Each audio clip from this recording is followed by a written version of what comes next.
తులసికి ఒక లక్షణం ఉంది. తులసి లక్ష్మి యొక్క స్వరూపం. తులసి ఈ భూమి మీద పుట్టినటువంటిది మొట్టమొదట ఎక్కడి నుంచి పుట్టింది అంటే బీజము నుంచి వచ్చింది కాదు తులసి చెట్టు. తులసి చెట్టు గింజల్లోంచి రాలేదు. తులసి చెట్టు వృంద అనబడేటటువంటి మహాపతివ్రత యొక్క శరీరము దగ్ధమైనప్పుడు ఏర్పడినటువంటి బూదిలోంచి విత్తనాలు చేశారు బ్రహ్మగారి యొక్క అనుగ్రహం చేత. ఆ విత్తనములను చల్లితే అందులోంచి తులసి పుట్టింది. అందుకే అసలు తులసి కారణజన్మురాలు, లక్ష్మియే తులసిగా వచ్చింది. తులసికి ఒక్కదానికే ఒక లక్షణం ఉంది లోకంలో.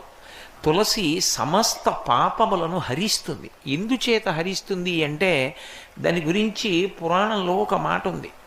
యన్మూలే సర్వతీర్థాని యన్మధ్యే సర్వదేవతై యదశ్రీ సర్వవేదేషు తులసీత్వం నమ